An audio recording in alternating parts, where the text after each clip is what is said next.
High বন্ধুরা, NS sports টকে আপনাদেরকে স্বাগত।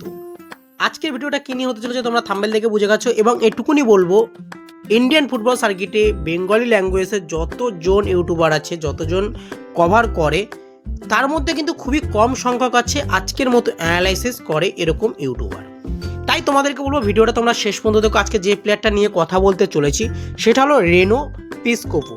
এই রেনো পিসকোপো, যিনি 28 বছর বয়সী, 3.2 কোটি টাকা মার্কেট ভ্যালু, লেফট উইঙ্গারের প্লেয়ার, অস্ট্রেলিয়ার প্লেয়ার। প্লেয়ারটির সঙ্গে ইস্টবেঙ্গলের একটা লিঙ্ক আপ শুরু হয়েছে।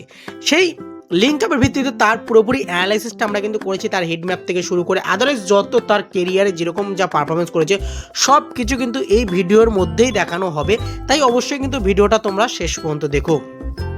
আর শুরু করার আগে প্রথমত একটা কথা বলবো, যারা আমার চ্যানেলে প্রথমবার এসছো অবশ্যই কিন্তু চ্যানেলটা সাবস্ক্রাইব করে নিও, আর লাইক কমেন্ট শেয়ার করতে কিন্তু একদমই ভুলো না, কারণ আপনারা লাইক, এক কমেন্ট, একটা শেয়ার পরবর্তী ভিডিও করতে আগ্রহী করে তুলবে।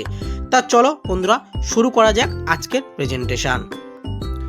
চলো তোমাদেরকে এবার একটু প্লেয়ার অ্যানালাইসিসটা আমি একটু করে দেখিয়ে দিচ্ছি। পুরো প্লেয়ারটা অ্যানালাইসিসটা এখন দেখাচ্ছি, তাই একটু মন দিয়ে দেখবে। একটু সময় হয়তো লাগবে প্লেয়ারটা অ্যানালাইসিস করতে, তাই কিন্তু একটু সময় করে তোমরা দেখো। পুরোপুরি আমি কিন্তু শেষ পর্যন্ত দেখাবো, পুরোপুরি হিট ম্যাপ থেকে শুরু করে আদার্স যা যা আছে প্লেয়ারটার মধ্যে। পুরো প্লেয়ারটাকে নিয়ে অনেকেই অনেক রকম তোমাদের ভিডিও বানিয়ে দেখিয়েছে, কিন্তু এরকম অ্যানালাইসিস আশা করি কেউ দেখায়নি। তাই জন্য কিন্তু ভিডিওটা পুরো শেষ পর্যন্ত দেখো, তোমাদের জন্য কিন্তু একটা ভালো কিছু ওয়েট করছে। ঠিক আছে, চলো আমরা একটু প্লেয়ার অ্যানালাইসিসটা তার কাছ থেকে আমরা দেখে নিই। দেখো, প্রথমত যেটা বলবো যে 28 বছর বয়সী প্লেয়ারটা, তোমাদেরকে প্রথমত বললাম যে 170 সেন্টিমিটার তার হাইট আছে, ন্যাশনালিটি অস্ট্রেলিয়ার আছে, রাইট ফুটের প্লেয়ার। ঠিক আছে, এবার যদি তার আমরা রেটিংটা দেখি, দেখো রেটিংটা কিন্তু আমাদের 6.66 কিন্তু রেটিংটা দেখাচ্ছে, যেটা কিন্তু আমি তোমাদেরকে বলছিলাম। ঠিক আছে, 6.66 রেটিংয়ে যে খুব বেশি কিছু এমন কিছু হয় এমনটা কিন্তু নয়, তার কিন্তু দেখাচ্ছে 6.66 রেটিং। ঠিক আছে, এরপরে যদি চলে আসি আমরা একটু তার কেরিয়ার হিস্ট্রির দিকে, তাহলে একটা জিনিস দেখো যে মেলবোর্নে তিনি 25-26 মরশুমে কিন্তু 10টা অ্যাপিয়ারেন্স করেছে। খুব বেশি রেটিং নয়, দেখতেই পাচ্ছ। 2025-এ একটা মতো অ্যাপিয়ারেন্স আছে, 24-25-এ 25টা আছে। এবার যদি আমরা তার পুরোপুরি ফুল ডিটেলসে যাই, একটু তার কেরিয়ারের ফুল কেরিয়ার ডিটেলসটা যদি আমরা একটু দেখি, তাহলে সেখানে দেখতেই পাচ্ছ এ লিগ মেনে 10টা ম্যাচ খেলেছেন, 2025 সিজনে একটা ম্যাচ খেলেছেন, 24-25-এ 25টা ম্যাচ খেলেছেন, 2024-এ কিন্তু তিনি 5টা ম্যাচ খেলেছেন, 23-24-এ 15টা খেলেছেন, 2023-এ একটা খেলেছেন, 22-23-এ 18টা খেলেছেন, 21-22-এ 24টা খেলেছেন, 20-21-এ 16টা খেলেছেন, 19-20-তে 21টা খেলেছেন। এবার বিষয়টা হচ্ছে মিনিটস পার গেমটা যদি আমরা দেখতে পাই, প্রত্যেকটা টিমের ক্ষেত্রে কিন্তু তার একটা জিনিস কমন, যেটা হলো তিনি কিন্তু ফার্স্ট প্লেইং 11-এর প্লেয়ার কিন্তু নয়। ঠিক আছে, এই জিনিসটা কিন্তু তার কাছ থেকে আমরা কমনই কিন্তু দেখতে পাচ্ছি। এবার যদি আমরা একটু তার সিজনের দিকে চলে আসি, সিজন ওয়াইজ যদি আমরা একটু তার একটু ভাগ করি, তাহলে সিজন ওয়াইজে করার আগে আরও একটা জিনিস করে নিই, তার পার ম্যাচের এখানটা তুমি যদি একটু দেখো, প্রত্যেকটা ম্যাচে সিডনি এফসির বিরুদ্ধে সিডনি এফসি কিন্তু 1-0 গোলে জয়লাভ করেছিল, সেখানে কিন্তু রেটিং ছিল 6.66। ঠিক আছে, সেদিক থেকে দেখতে গেলে কিন্তু যেই দেখো একটা ম্যাচে সিডনি এফসির সঙ্গে দেখতে পাচ্ছ মেলবোর্ন ভিক্টোরিয়ার সঙ্গে সিডনি এফসি, যেটা 7.2 রেটিং আছে। বাদ বাকি দেখো একটাও কিন্তু 7 পর্যন্ত তার রেটিংটা যায়নি। এই আরেকটা আছে যে তোমার অস্ট্রেলিয়া কাপের ক্ষেত্রে 7 রেটিং গেছে। বাদ বাকি কিন্তু সেরকম তার রেটিংটা খুব বেশি যে এমন কিছু কিন্তু নয়। ঠিক আছে, রেটিংটা কিন্তু মোটামুটি এই একটা দেখা যাচ্ছে ওয়েস্টার্ন সিডনির বিরুদ্ধে 8.2, যেটায় তিনি একটা গোলও করেছিলেন। বাদ বাকি দেখো সেরকম ভালো কিন্তু তার রেটিং যে খুব ভালো এমনটা কিন্তু নয়। আমরা তো এখনো পর্যন্ত সেরকম ভালো রেটিং দেখতে পাচ্ছি না এখনো পর্যন্ত।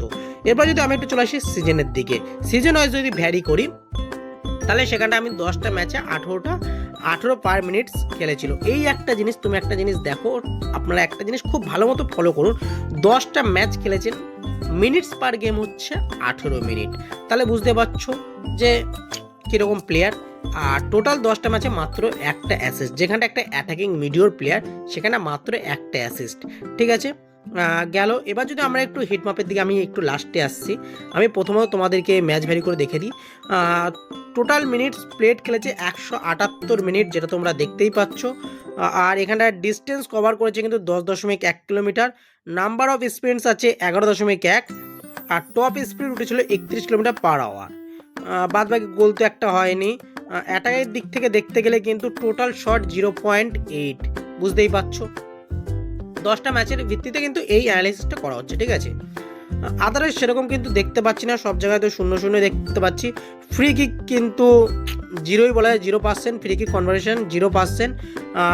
পেনাল্টি তো তিনি শট করেনি, তাই জন্য সেট হিসাবে এরকম কোনো বিষয় নেই। রাইট ফুট গোল, লেফট ফুট গোল সবই 0।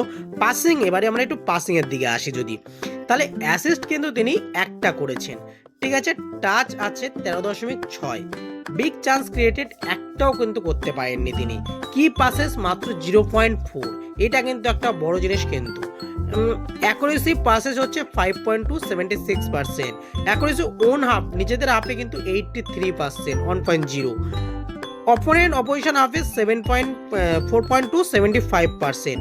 লং বলে তিনি কিন্তু 20%, 0.1। Accuracy chip passes 25%, 0.2। Accuracy crosses 0.4, 29%। এবার যদি আমরা ডিফেন্ডিংয়ের দিকে যাই, দেখো যেহেতু একটা অ্যাটাকিং মিডফিল্ড প্লেয়ার, ডিফেন্ডিংয়ে তো কম বেশি এসে সাহায্য করে, সেখান থেকে যে খুব ভালো এমন কিছু আমরা কিন্তু দেখতে পাচ্ছি না। এখানটায় যে দেখানোর মতো আপনাদের একটু ভালোভাবে যে জিনিসটা একটু হাইলাইট করব, এমন কিন্তু কিছু আমরা কিন্তু দেখতে পাচ্ছি না এখনো পর্যন্ত। এছাড়া যদি আমি আদার্স পারগেম, না আমি কিন্তু সেরকমভাবে দেখতে পাচ্ছি না। প্লেয়ারটার একটা দিক ভালো যে তিনি কিন্তু সচরাচর খুব বেশি কার্ড খান না, ঠিক আছে। দেখো একটা জিনিস, 10টা ম্যাচ খেলেছে, একটাও কিন্তু ইয়েলো কার্ড নেই, রেড কার্ড তো নেই। আর কি বলবো যে ডবল ইয়েলোর ক্ষেত্রে রেড কার্ড। এবার যদি চলে আসি আমরা একটু হিট ম্যাপের দিকে, হিট ম্যাপটা আমি একটু জুম করে অপোনেন্ট অর্ধে দেখাচ্ছি, মানে যেদিকে তিনি অ্যাটাক করবেন সেই দিকের অর্ধেই দেখাচ্ছি তোমাদেরকে। দেখো একটা হিট ম্যাপটা, যে খুব বেশি কিন্তু এফোর্ট কিন্তু আমরা তার কাছ থেকে কিন্তু দেখতে পাচ্ছি না। একটা জিনিস কি, তিনি প্রচণ্ডভাবে কিন্তু কর্নার কিক নিতেন, ঠিক আছে। কর্নারের জায়গায় কিন্তু আমরা একটু এফোর্টটা তার দেখতে পাচ্ছি, বা একটু মানে বেশি রেড মার্কটা কিন্তু আমরা দেখতে পাচ্ছি এই কর্নারের জায়গাটা। তোমাদের মার্কিং করে আমি একটু দেখিয়ে দিচ্ছি।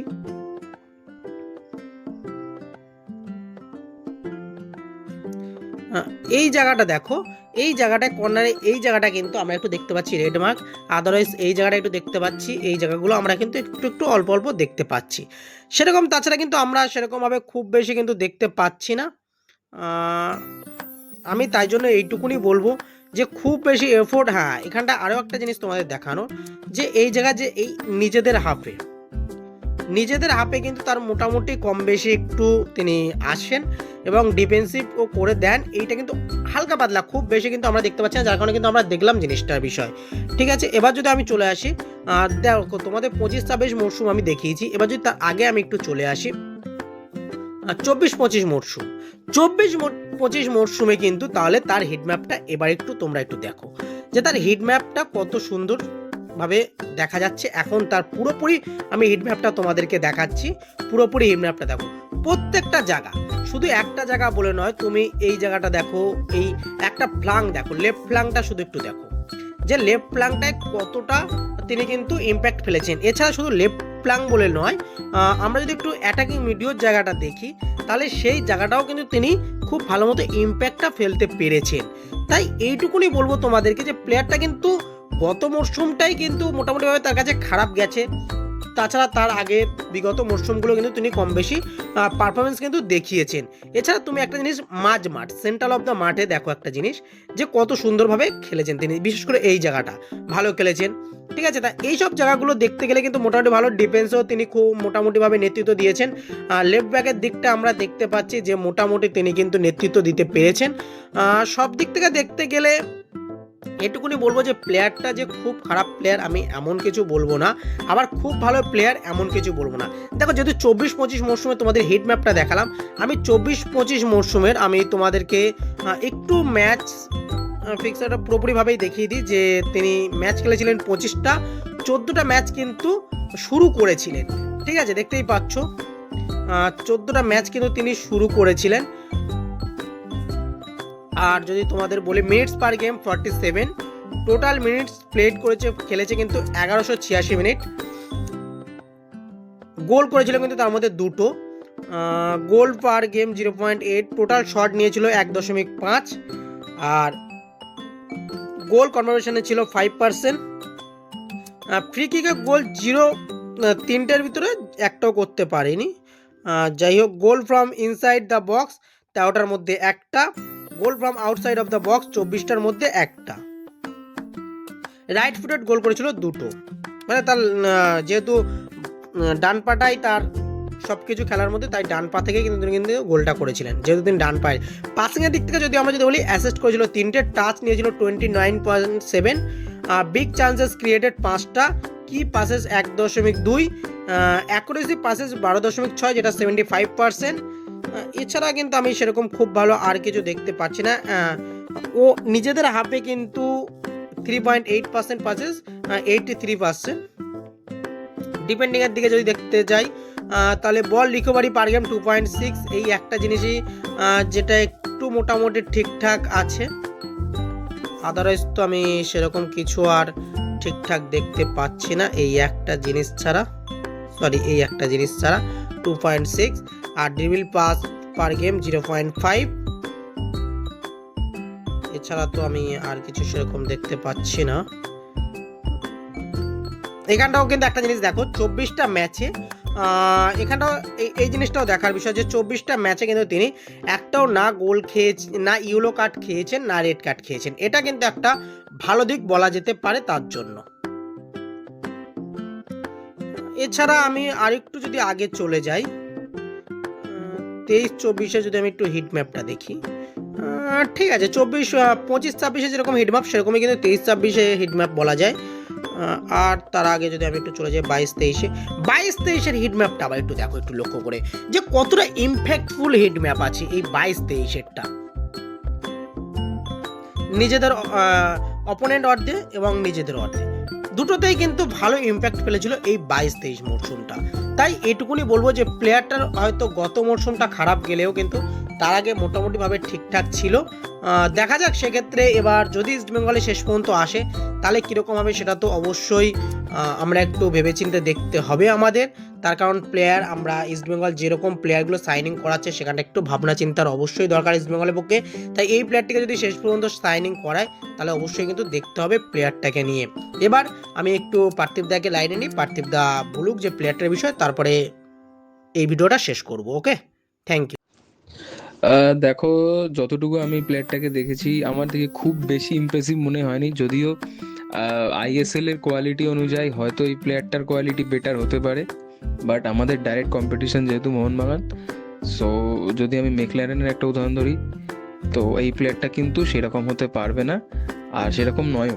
তো এই এক্সপেকটেশনটা রাখা ভুল যে মেকল্যারেনের মতো ভালো হবে, যেহেতু এ লিগ খেলেছে।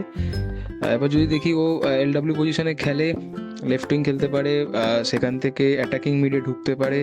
পুরো হিট ম্যাপটা দেখলে বোঝা যাবে যে পুরো ওপরের স্পেসটা জুড়ে খেলে, জোন 14-এ থাকে, হাফ স্পেসগুলোকে ইউটিলাইজ করতে পারে। কিন্তু সব থেকে বড় যেটা প্রবলেম এই প্লেয়ারটা, সেটা হচ্ছে ইঞ্জুরি প্রোন প্রচুর।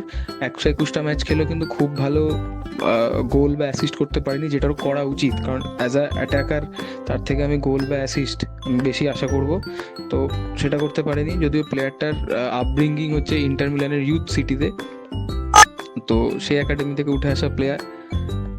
এবার যদি এই প্লেয়ারটার আমাদের সাইনিং হয়, হয়তো একটা বেটার ইনক্লুশন হতে পারে, বাট যেহেতু অর্ধেক টাইমেও ইঞ্জুরি প্রোন সাউল ক্রেসপোর মতোই, তো সেই দিকটা যদি মাথায় রাখি তাহলে হয়তো ইস্টবেঙ্গল একটা ভুল পদক্ষেপ বাড়াতে যাচ্ছে।